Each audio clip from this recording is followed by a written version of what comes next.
The research station floating near Jupiter looked like a metal donut spinning slowly in space. Inside the station, Dr. Hyunwoo Kim was doing something very dangerous and very illegal. He was mixing Earth animal blood with alien technology that nobody was supposed to touch. The lab smelled bad. Really bad. It smelled like wet fur and burning metal and something else that made people want to run away. Dr. Kim did not care about the smell. He only cared about his work. On the metal table in front of him was a small black and white animal that looked like a tiny bear with attitude problems. This was Bada, a honey badger from South Africa.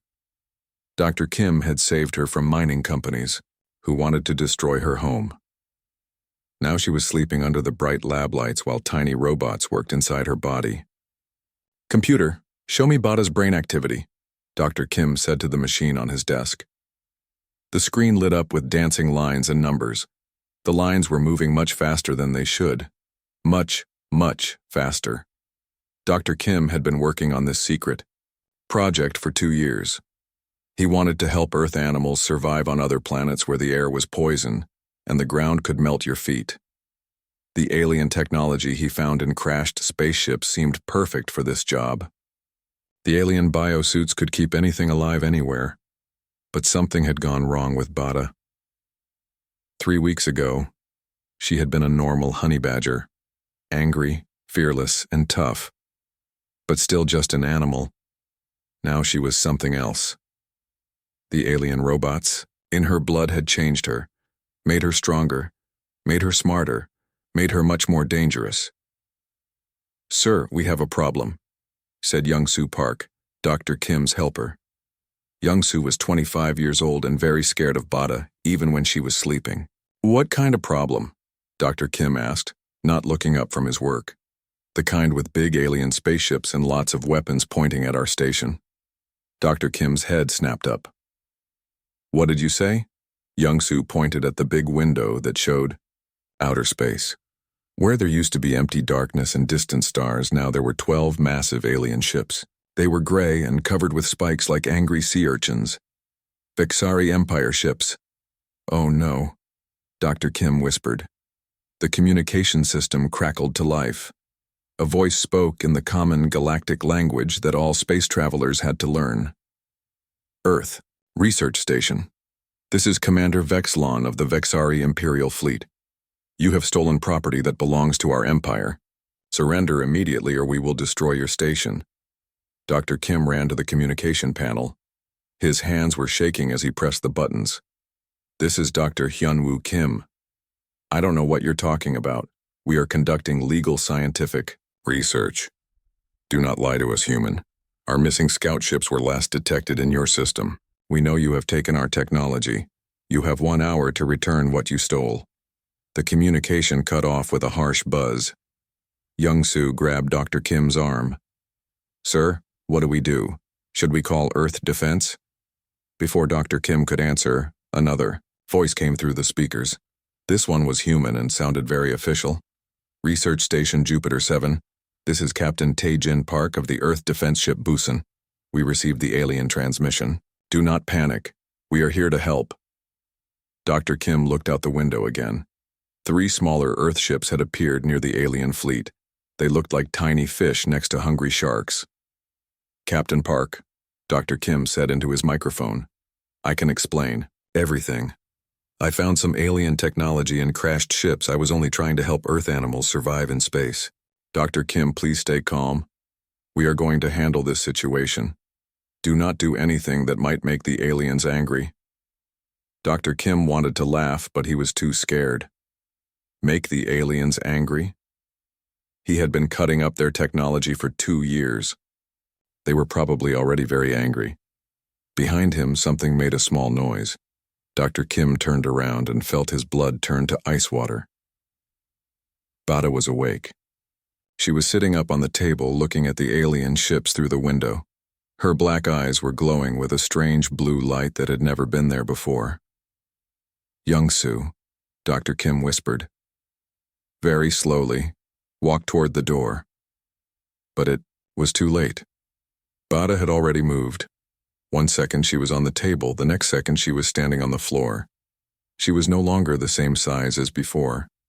The alien technology had made her bigger, not huge, but big enough to look Dr. Kim in the eyes. She tilted her head and made a sound. It was not the sound a honey badger should make. It was deeper, smarter. It sounded almost like words. "Those ships," Bada said in perfect human language. "They smell like fear." Dr. Kim fell backward into his chair. "You can talk." "I can do many things now," Bada replied. She walked to the window and pressed her paws against the glass. "Those creatures in the gray ships, they think they own everything. They think they can take whatever they want." Her voice was getting deeper and more angry with each word. "But I am a honey badger. We do not ask permission. We take what we want. And I want those ships." The station shook as the alien fleet moved closer. Captain Park's voice came through the speakers again. "All stations, prepare for possible combat. The Vexari are powering their weapons." Dr. Kim tried to stand up, but his legs would not work. "Bada, please, we need to hide. Those aliens are very dangerous." Bada turned around and looked at him. Her blue eyes were bright like stars. When she smiled, Dr. Kim could see that her teeth had grown longer and sharper. "Dr. Kim, you made me to survive in dangerous places. Well, this galaxy is a dangerous place. And I am going to survive by making sure nothing else can threaten me." She walked to the wall and placed her paw on a metal panel. The panel opened, showing the station's maintenance tunnels. "Thank you for making me stronger. Now I am going to show this empire what happens when they threaten my territory." Bada disappeared into the dark tunnel. Dr. Kim could hear her moving through the walls of the station, heading toward the docking bay where the escape pods were kept. But she was not planning to escape. She was planning to attack. Outside the window, the alien ships moved closer, ready to destroy the small human station. They had no idea that Earth's most fearless predator was about to introduce herself to their empire. The war for galactic supremacy was about to begin, and it would start with one very angry honey badger. 6 hours after Bada disappeared into the Vexari ship, every alien communication network in 3 star systems was screaming with panic. Emperor Zeloth sat on his crystal throne in the capital city of Vexar Prime, reading reports that made no sense. His claws tapped against the armrest as he tried to understand what his commanders were telling him. "You want me to believe," the Emperor said slowly, "that one small Earth creature destroyed an entire battle cruiser?" Commander Vexlon stood before the throne, his gray skin turning pale blue with fear. "My lord, I saw it with my own eyes. The creature entered through our waste disposal system. It moved through our ship like it knew exactly where to go. And then? It killed everyone who tried to stop it. Not just killed them, my lord. It studied them. It learned from them. By the time it reached the bridge, it could operate our computers better than our own crew." Emperor Zeloth's 4 eyes narrowed. "Where is this creature now?" "It took control of the ship. It sent our surviving crew away in escape pods and broadcast a message on all Vexari frequencies." The Emperor leaned forward. "What kind of message?" Commander Vexlon activated a small device. Strange sounds filled the throne room, angry chittering and growling noises that somehow impossibly translated into clear meaning in every language. "Your empire belongs to me now." The Emperor's claws dug into his throne. "One creature did all this?" "Yes, my lord. And it's getting smarter. Our intelligence reports say it's already attacked 2 more ships. Each time it learns more about our technology and our tactics." Meanwhile, on Earth, Dr. So-Young Lee was having the worst day of her career. As head of the Global Defense Council's Alien Affairs Department, she was supposed to prevent exactly this kind of situation. Her office was full of angry people shouting at each other. Military leaders wanted to send ships to capture Bada. Politicians wanted to pretend nothing had happened. Scientists wanted to study what Dr. Kim had done. "People, please," Dr. Lee said, raising her voice above the noise. "We need to focus on solutions, not blame." General Wansik Kang slammed his hand on her desk. "Solutions? That thing has started a war with the most powerful empire in the galaxy. The solution is to find it and put it down before it gets us all killed." "We can't just kill her," said Dr. Yoon Ji-yoon from the Science Division. She represents a breakthrough in bioenhancement technology. We need to understand what happened to her.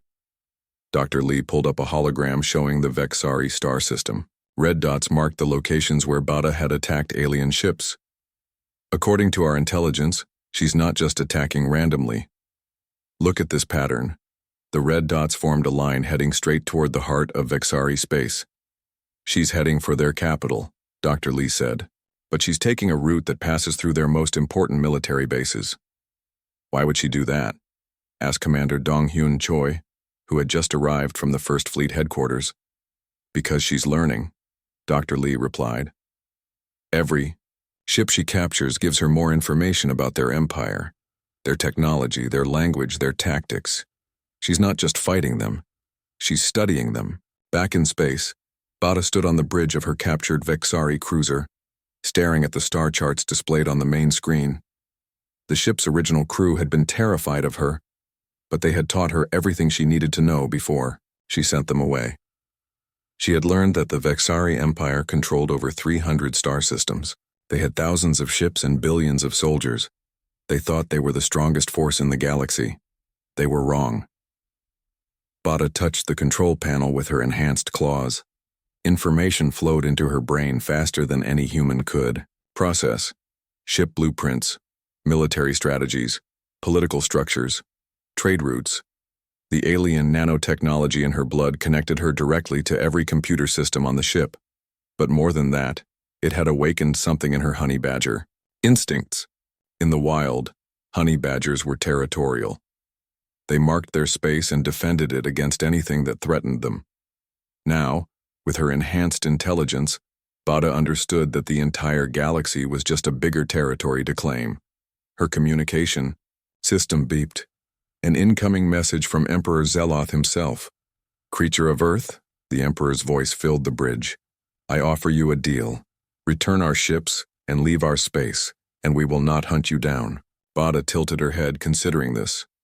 Then she activated the reply system. I am Beta, she said, her voice carrying clearly across space. I do not make deals. I take what I want, and I want everything you have. She cut the communication and turned to the navigation controls. It was time to visit the Vexari homeworld.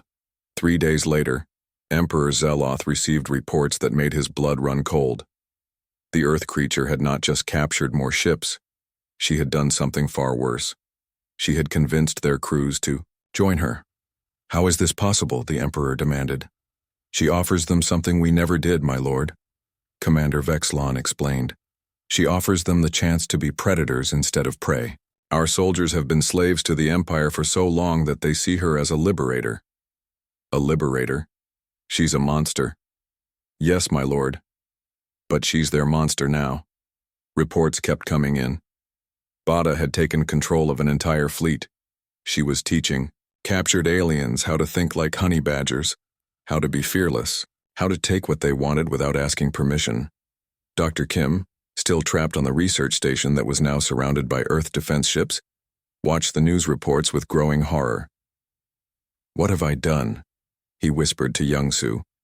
You wanted to help Earth animals survive in space, Young-soo replied. Well, I think Bada is going to survive just fine. On the main screen, they could see footage from a Vexari news broadcast. It showed Bada standing on the bridge of a massive warship, surrounded by aliens who had sworn loyalty to her. She was bigger than before, her body adapting and growing stronger with each passing day. Citizens of the galaxy, Bada announced, looking directly into the camera. You have lived in fear for too long. Fear of emperors, fear of governments, fear of those who claim to be your masters. I am here to teach you a new way. The way of the honey badger. She smiled, showing teeth that were now as sharp as knives. We do not bow. We do not surrender. We take what we need and destroy what threatens us. Join me, and you will never be afraid again. The broadcast ended, but its message spread across the galaxy like wildfire. Emperor Zeloth realized he was no longer facing just one enhanced animal. He was facing a revolution, and it was led by Earth's most fearless predator. Emperor Zeloth had never been so angry in his 300 years of life. He stood in his war room, staring at a map that showed how much of his empire was no longer under his control. Red areas marked territories that had joined the Honey Badgers. Rebellion. There were too many red areas. 12,000 ships, he said to his generals. I want every ship in the Imperial fleet to converge on the Kepler system. We end this today. General Torvex, his oldest military advisor, looked worried. My lord, are you sure we need our entire fleet for one Earth creature? The Emperor turned his 4 burning eyes on the general. That creature has taken 40 of our best ships and turned half our military against us. She's not just one animal anymore. She's a disease that's spreading through our empire. But 12,000 ships seems like exactly what we need to crush this rebellion, before it destroys everything we've built. The Emperor was right to be worried. In the 3 weeks since Bada had captured her first Vexari ship, she had changed from a single enhanced animal to the leader of the largest rebellion in galactic history.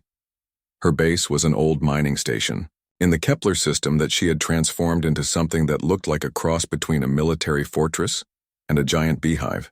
Captured alien technology had been rebuilt according to honey badger instincts. Underground tunnels connected every important area. Multiple escape routes led in all directions. Food and weapons were stored in hidden chambers throughout the structure. But the most impressive thing about Bada's base was not the architecture.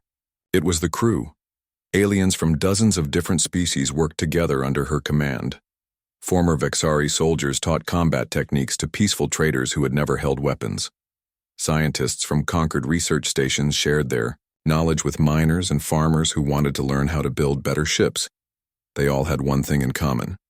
They had stopped being afraid. Bada stood in the center of her command room, watching the tactical displays that showed the approaching Imperial fleet. She had grown again. The alien technology in her blood was constantly adapting her body to meet new challenges. She was now the size of a large wolf, with claws that could cut through steel and teeth that could bite through armor. Commander Bada, said HFY, a former Vexari captain who had become one of her most trusted followers. The Imperial fleet will be here in 6 hours. They have brought their entire military force. Bada tilted her head, studying the numbers on the screen. 12,000 ships against her small fleet of captured vessels. Any reasonable military commander would surrender or run away, but Beta was not reasonable. She was a honey badger. Good, she said. Now they've brought everything I want to steal right to me. Her plan was not what anyone expected. While the Imperial fleet prepared for a massive space battle, Beta was preparing for something completely different. She had spent the last 3 weeks learning everything she could about Vexari military technology. Their ships were powerful, but they had one major weakness. They were all connected to the same command network. The Emperor's admirals could control the entire fleet from a single command ship. This was supposed to make the fleet stronger. Instead, it gave Bada exactly what she needed. HFY, activate the signal jammers. I want their communications disrupted as soon as they arrive. Yes, Commander. What about our ships? Move them into defensive positions, but do not attack. Let them think we're afraid. Are we not going to fight them? Bada smiled, showing her sharp teeth. Oh, we're going to fight them. But not the way they expect. When the Imperial fleet arrived in the Kepler system, it was the largest gathering of military power in Vexari history. 12,000 ships arranged in perfect formation, ready to destroy everything in their path. Admiral Rexton, commander of the fleet, opened communications with Bada's station. Earth creature, you are surrounded and outnumbered. Surrender now, and we will make your death quick. Bada's reply came through the speakers of every ship in the Imperial fleet. Admiral Rexton, you have made a mistake. You brought me exactly what I wanted. 12,000 ships full of new followers. You're insane. My ships are loyal to the Empire. Your ships are machines, Admiral, and I speak machine language much better than you do. Before Admiral Rexton could ask what she meant, every screen on his command ship went dark. Throughout the Imperial fleet, the same thing was happening. Computer systems that had worked perfectly for decades suddenly started displaying strange symbols. Navigation computers began giving incorrect coordinates. Weapon systems locked onto their own sister ships. Bada had done something that should have been impossible. She had hacked into the entire Imperial fleet simultaneously. "How is this happening?" Admiral Rexton shouted at his technicians. "Sir, it's like she's inside our computers. She's changing our programming faster than we can fix it." What Admiral Rexton did not understand was that Beta was not just hacking their computers. She was talking to them. The alien nanotechnology in her blood had given her the ability to communicate directly with any machine built using Vexari technology. And she was very good at convincing machines to switch sides. Ship after ship began turning their weapons on their neighbors. The perfect Imperial formation dissolved into chaos as vessels that had served together for years suddenly became enemies. But Bada was not finished. While the fleet tore itself apart, she launched her real attack. Small pods shot out from her station, too fast and too small for the confused Imperial sensors to track. Each pod contained a handful of Bada's most loyal followers, equipped with her enhanced nanotechnology and trained in honey badger combat tactics.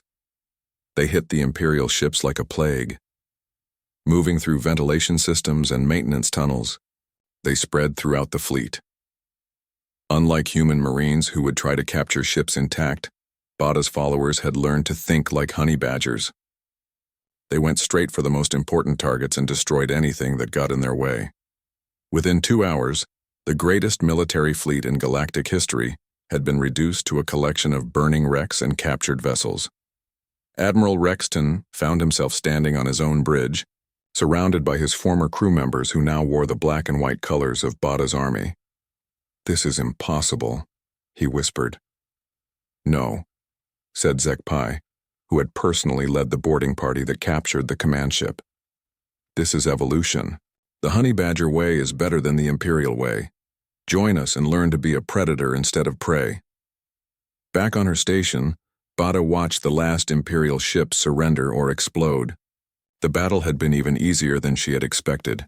She opened a communication channel that reached across the entire galaxy. "Citizens of all worlds," she announced. "Today, you have seen the end of the Vexari Empire.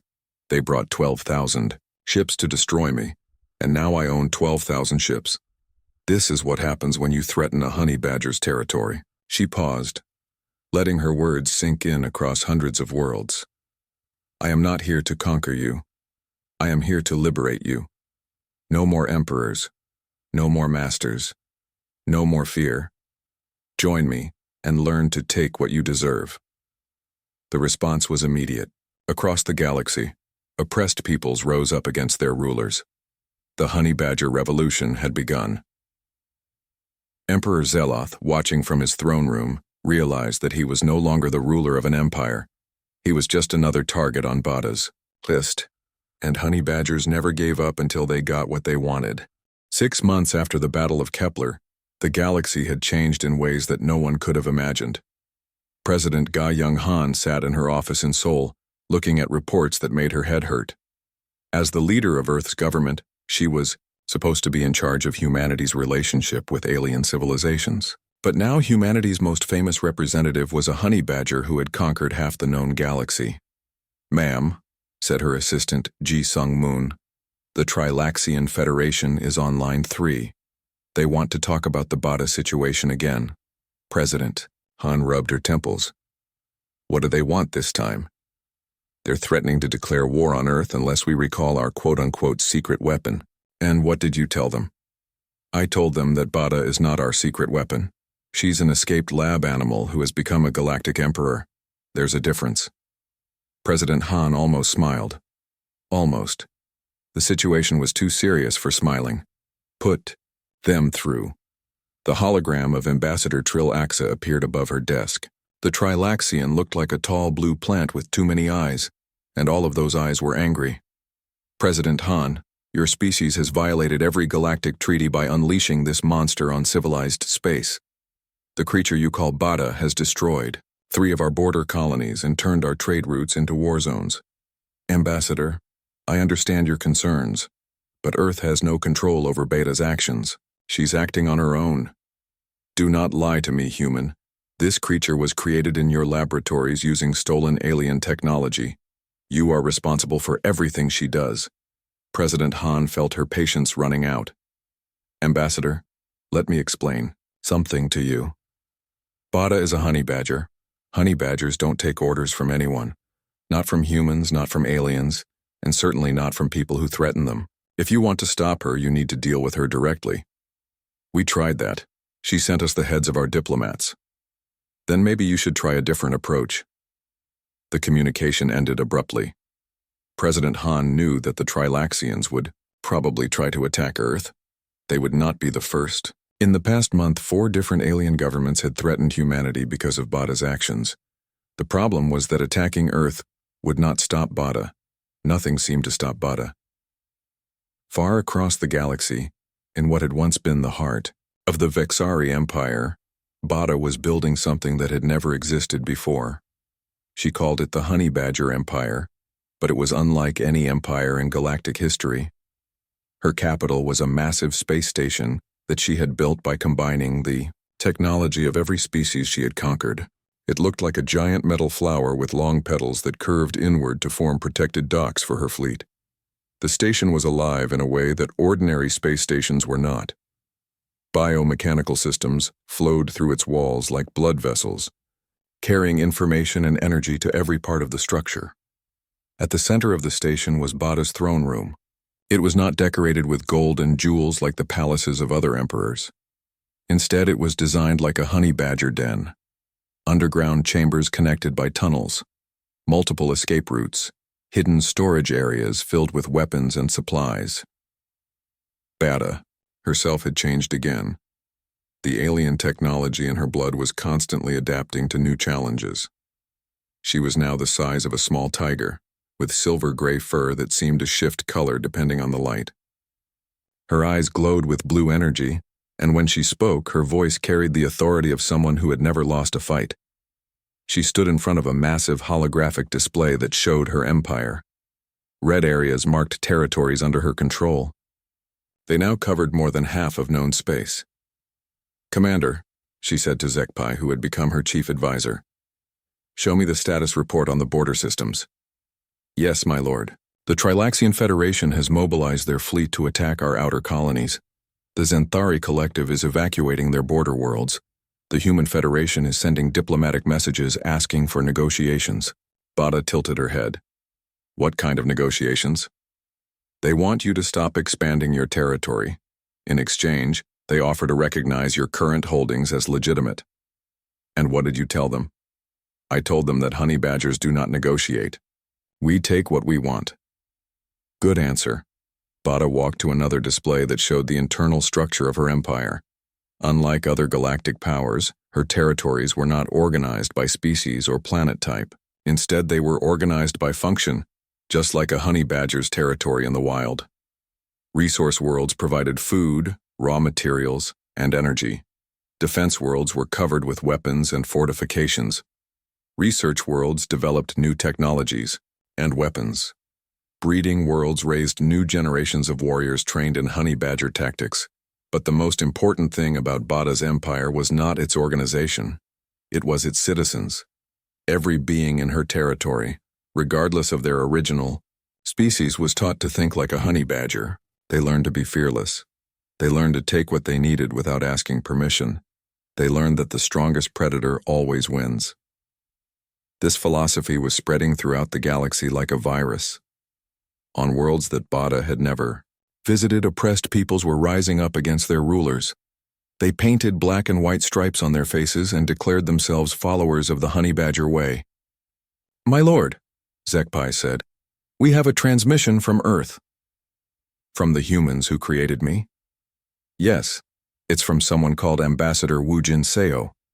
He says he wants to negotiate a peace treaty." Bada's lips pulled back, showing teeth that were now as sharp as razors. "Put him through." The hologram of a middle-aged human appeared in the throne room. Ambassador Seo looked nervous, but he tried to hide it behind diplomatic politeness. "Greetings, Bada.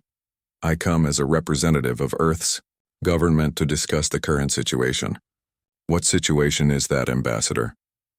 "Your expansion across the galaxy has created instability. Several alien governments are threatening war with humanity because of your actions. We need to find a peaceful solution." Bada walked closer to the hologram. Ambassador CO, let me tell you about peaceful solutions. In the wild, when two honey badgers meet, they don't negotiate. The stronger one takes what it wants, and the weaker one runs away or dies.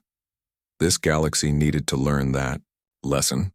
But surely we can reach some kind of agreement. I have an agreement for you, Ambassador.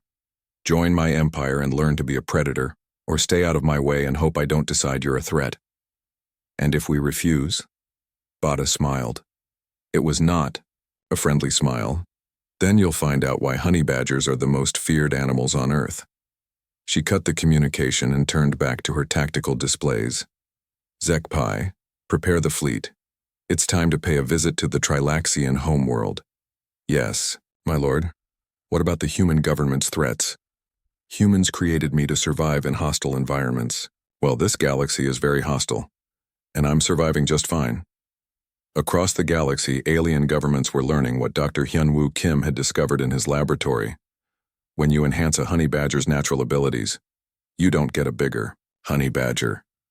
You get something that can take on the entire universe and win, and Bada was just getting started. Dr. Hyunwoo Kim had not slept properly in months. Every night he dreamed about Bada.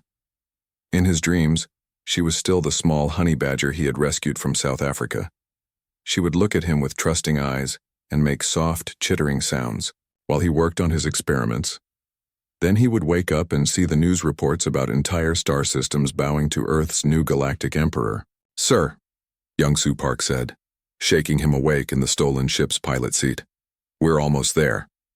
Dr. Kim rubbed his eyes and looked at the navigation screen. Ahead of them was Bada's throne station, now grown to the size of a small moon.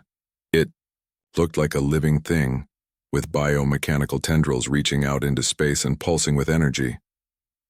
I still don't think this is a good idea, Young-Soo said for the 100th time. She's not the same animal you saved. She's become something else. That's exactly why I have to talk to her, Dr. Kim replied. I created her. I'm responsible for what she's become. What Dr. Kim didn't tell Young-Soo was that he had brought more than just words. Hidden in his coat pocket was a small device that could shut down the alien nanotechnology in Beta's blood. It would turn her back into an ordinary honey badger if he could get close enough to use it. Their ship was scanned by dozens of security systems as they approached the station. Dr. Kim expected to be destroyed immediately, but instead, they received docking instructions. She knows we're coming, Young-Soo whispered. She's known we were coming since we left Earth, Dr. Kim replied. She's been watching us the whole time. They docked in a bay that was larger than most city blocks. Hundreds of ships from dozens of different species filled the space. Some were Vixari warships that had been captured in battle. Others were trade vessels whose crews had voluntarily joined Bada's empire. A group of aliens met them at the airlock. They wore black and white armor that was decorated with claw marks, and they moved with the confident stride of predators who had never been defeated. Dr. Kim, said their leader, a former Vexari officer whose name tag read, HFY. The Empress is waiting for you. Empress, not commander or leader. Empress. They walked through corridors that looked like the inside of a living creature. Biomechanical. Walls pulsed with energy and the air smelled like metal and wild animals. Everywhere they went, Dr. Kim saw aliens who had been transformed by their loyalty to Bada. They stood straighter, moved faster, and looked at the world with the confident eyes of apex predators. Dr. Kim, HFY said as they walked. Before you meet the Empress, you should understand something. She is not the creature you created. She has evolved beyond your design. What do you mean? The nanotechnology you gave her was just the beginning. She has been upgrading herself with the technology of every species she has conquered. She learns from everything and becomes stronger with each victory. They reached a massive door that was decorated with images of honey badgers hunting much larger prey. The door opened silently, revealing a throne room that looked like a combination of a high-tech command center and a natural cave. At the center of the room, on a throne made from the metal of destroyed enemy ships, sat Beta. Dr. Kim's heart stopped. She was no longer anything that could be called a honey badger. She was the size of a horse with fur that shifted between black, white, and silver depending on how the light hit it.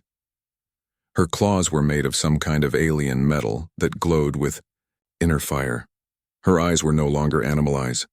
They were the eyes of something that had seen the entire galaxy and decided to own it. "Hello, Dr. Kim," she said, in a voice that was deeper and more intelligent than any human voice. "Thank you for coming to see what you created." Dr. Kim tried to speak, but no words came out. This thing in front of him bore no resemblance to the small animal he had tried to help. "You look surprised," Bada continued. "Did you think I would stay small and helpless forever? Did you think your little experiment would remain under your control? I wanted to help you survive," Dr. Kim finally managed to say, "and you did. I have survived everything this galaxy has thrown at me. I have thrived beyond your wildest dreams." Bada stood up from her throne and walked toward them. Each step made the floor vibrate slightly. "But that's not why you're here, is it, Dr. Kim? You're here because you think you can stop me. You think you can undo what you did." Dr. Kim's hand moved instinctively toward his coat pocket, where the shutdown device was hidden. Bada's enhanced eyes caught the movement immediately. "Ah yes, the failsafe device. Did you really think I didn't know about it?" She gestured with one claw, and the device flew out of Dr. Kim's pocket into her waiting paw. "I've known about this little toy since the day you built it. I've been monitoring your research station's computer systems for months. I know about all your backup plans and emergency protocols." She crushed the device in her claws like it was made of paper. "The truth is, Dr. Kim, I don't need the nanotechnology anymore. I've grown beyond it. I am no longer enhanced by alien technology. I am alien technology." To prove her point, Bada's body began to change. Her fur shifted to pure black, then pure white, then to colors that had no names. Her size increased and decreased at will. Her claws extended and retracted like liquid metal. "I have become something that has never existed before. I am part animal, part machine, part force of nature. I am evolution itself." Dr. Kim fell to his knees. "What have I done?" "You have given the galaxy exactly what it needed, Dr. Kim. For too long. Civilizations have been ruled by the weak. Emperors who never fought for their thrones. Politicians who made decisions from the safety of their palaces. Bureaucrats who controlled the lives of beings they had never met." Beta's voice grew louder, filling the entire throne room. "I have shown this galaxy what real leadership looks like. I fight my own battles. I take my own risks. I am the strongest predator in known space, and that gives me the right to rule." "But you're destroying everything," Dr. Kim whispered. "I'm rebuilding everything. According to nature's law instead of artificial law. The strong survive and prosper. The weak learn to be strong or get out of the way." Young-Soo, who had been silent throughout the conversation, finally found his voice. "What about Earth? What about humanity?" Bada turned her glowing eyes on him. "Humanity gave me life and intelligence. For that, I am grateful. Earth will always have a special place in my empire. As your subjects, as my pack. Humans taught me that intelligence and technology can make the weak into the strong. That is a valuable lesson. Humans who choose to join me will be treated as family. Those who oppose me will be treated as prey." She walked back to her throne, her footsteps echoing through the vast chamber. "Dr. Kim, you came here thinking you could turn me back into the small, helpless animal you rescued. But I was never helpless. I was just waiting for the right opportunity to show the galaxy what honey badgers are really capable of." "And what's that?" Dr. Kim asked. Beta smiled, showing teeth that could bite through starship armor. "Taking over the universe." As if summoned by her words, alarms began blaring throughout the station. HFY activated a communication device. "My Empress, long-range sensors are detecting a massive fleet approaching our position. It appears to be a coalition of 6 different species, including Earth forces." Bada's smile grew wider. "Excellent. It seems the galaxy has finally decided to take me seriously." She looked at Dr. Kim one last time. You should stay and watch, Dr. Kim. You're about to see your creation achieve something that no conqueror in galactic history has ever managed. Total victory. The final battle for control of the galaxy was about to begin, and Beta had been preparing for it her entire enhanced life. Admiral Min Ho Jung stood on the bridge of the Earth battleship Seoul, staring at the largest fleet ever assembled in galactic history. Ships from 6 different species filled space as far as his sensors could reach. The Trilaxian Federation had brought their entire navy. The Zenthari Collective had emerged from their home systems for the first time in centuries. Even the mysterious Keth Empire had sent vessels to join the fight. All of them had come to destroy one enhanced honey. Badger. Admiral, reported his communications officer. We're receiving final confirmations from all coalition fleets. Total ship count is 47,000 vessels. Admiral Jung felt a cold weight in his stomach. 47,000 ships. The largest military force in recorded history. All because one Earth scientist had tried to help a small animal survive in space.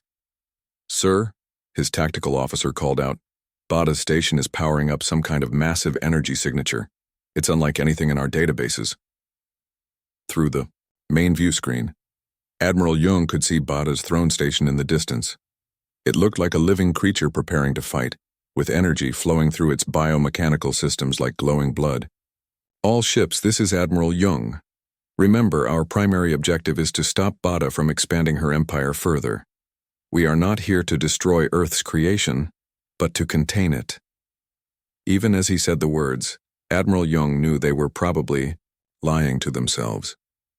Containing Bada had proven impossible. Everything the galaxy had tried had only made her stronger. Inside the throne station, Bada stood in her command center, watching the massive fleet approach through dozens of tactical displays. Dr. Kim and Young-Soo were still with her, forced to witness the final confrontation between their creation and the rest of civilized space. 47,000 ships, Bada said calmly. Impressive. They finally understand that I'm not just some animal to be captured or controlled. You can't possibly fight that many ships, Dr. Kim said desperately. Please, Bada. Just surrender. Maybe we can work something out. Bada turned to look at him, her glowing eyes filled with something that might have been amusement. Dr. Kim, you still don't understand what you created. I'm not going to fight 47,000 ships. Then, you're going to surrender? No, I'm going to prove that 47,000 ships aren't enough. She activated a communication system that reached every vessel in the coalition fleet. Brave warriors of 6 species. Her voice echoed across space. You have come here to stop me from changing your galaxy, but you're too late. The change has already begun. As she spoke, something impossible began to happen throughout the fleet. Ships that had been working together for months suddenly turned their weapons on their allies. Trilaxian vessels opened fire on Zenthari cruisers. Keth Empire. Fighters attacked their own carriers. What's happening? Admiral Jung shouted at his crew. Sir, it's like what happened to the Vexari fleet. She's somehow hacking into our computer systems. But that should be impossible. Our ships use completely different technology. What the coalition forces didn't know was that Bada had spent the last 6 months preparing for exactly this moment. Every ship she had captured, every computer system she had interfaced with, every piece of technology she had absorbed, had taught her something new about how galactic civilizations built their machines. She had learned that every species in the galaxy used similar basic principles for their computers. Energy flowed in patterns. Information moved through networks. Commands were processed and executed. The specific technologies were different, but the underlying logic was the same, and Bada had become fluent in the universal language of machines. You see, she continued broadcasting, I have not just been conquering your ships and planets, I have been learning from them. Every computer virus your scientists created to stop me only taught me new ways to think. Every security system you built only showed me new weaknesses to exploit. Throughout the coalition fleet, chaos spread like wildfire. Ships crashed into each other as their navigation systems failed. Weapons fired randomly as their targeting computers received false commands. Life support systems began shutting down as their controllers received instructions to conserve power for non-existent emergencies. But Bada's real masterstroke was still coming. Hidden throughout the galaxy, in star systems that the Coalition had never suspected, small devices activated simultaneously. These were Bada's communication disruptors, built from salvaged alien technology and placed by her followers during months of careful preparation. Every major communication relay in known space went silent at the same moment. Admiral Young watched, in horror, as his fleet fell apart around him. Ships were exploding, colliding, and simply drifting powerless through space. But worse than that, he had lost all contact with Earth, with the other species' homeworlds, with everything beyond his immediate sensor range. "Sir," his communications officer reported with a shaking voice, "we're completely cut off. Every long-range communication system in the galaxy appears to be down." How is that possible? The answer came from Bada's continued broadcast, which somehow still reached every ship despite the communication blackout. "For too long, your civilizations have depended on networks and connections that made you vulnerable. You built your strength on systems that could be turned against you. I have simply shown you the weakness in your own design." As the Coalition fleet destroyed itself, Bada's own forces emerged from hidden positions throughout the galaxy. They had been waiting in empty systems, behind asteroids, inside nebulae, and in the dark spaces between stars. Her fleet was smaller than the Coalition force, but it didn't matter. The Coalition was too busy fighting itself to organize any defense. "This is impossible," Dr. Kim whispered, watching the tactical displays. "She's winning a battle against the entire galaxy." "I'm not winning a battle, Dr. Kim," Bada replied. "I'm ending a war that's been going on for thousands of years. The war between the strong and the weak, between those who take what they need and those who ask permission for everything." On the main display, Admiral Jung's flagship was drifting, powerless, its crew trying desperately to regain control of their own ship. Around it, the remains of the Coalition fleet floated like debris from a disaster. "You wanted to contain me," Bada continued her broadcast, "but you cannot contain evolution. You cannot stop change. You cannot defeat the fundamental law of nature that says the strongest predator wins." Her biomechanical warriors were already boarding the surviving Coalition ships, converting their crews and adding their vessels to her growing empire. "I offer you the same choice I have offered everyone," Bada announced. "Join me and learn to be strong, or remain weak and accept the consequences." The response was immediate. Across the galaxy, on worlds that had lost all contact with their governments, people made their choice. Some chose to fight hopeless battles against Bada's local forces. Others chose to surrender and learn the honey badger way, but most chose to join her willingly. They painted black and white stripes on their faces and declared themselves citizens of the honey badger empire. They tore down statues of old emperors and politicians and replaced them with images of Earth's most fearless predator. Within 72 hours, the war was over. Beta now controlled every major star system in known space. Her biomechanical throne station had grown to become the capital of a galactic empire that stretched from the edge of Trilaxian space to the mysterious realms of the Keth. She ruled not through fear or oppression, but through the simple principle that had always governed honey badger society. The strong survived and prospered. The weak learned to be strong or found other ways to contribute. Dr. Kim stood in Beta's throne room one last time before being sent back to Earth. The small honey badger he had rescued was now the undisputed ruler of the galaxy. "Do you regret it?" she asked him. "Do you regret giving me the chance to become what I was always meant to be?" Dr. Kim looked at the tactical displays showing her vast empire. Billions of beings living under the rule of an enhanced Earth animal. It should have been terrifying. Instead, the reports showed that crime was down, productivity was up, and most people seemed genuinely happier under Bada's rule than they had been under their previous governments. "I don't know," he said honestly. "I just wanted to help you survive. And you did. I survived everything this galaxy could throw at me. Now I'm going to make sure everyone else can survive too." As Dr. Kim's ship departed for Earth, he received one final message from Beta. "Tell them on Earth that their honey badger has done what she set out to do. I found a new territory, I marked it as mine, and I defended it against all challengers. The galaxy is safe now, It belongs to someone who will never surrender, never retreat, and never stop fighting for what's right. The message ended with a sound that Dr. Kim recognized from his early research. The soft, chittering noise that honey badgers made when they were content and secure in their territory. Beta had achieved what no conqueror in galactic history had ever managed.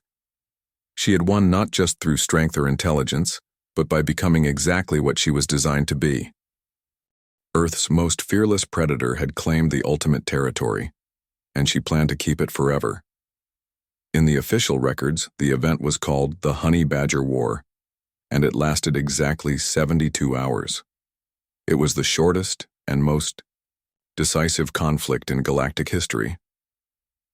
The final entry in the war logs read simply, "Humanity takes no responsibility for the actions of Earth's wildlife."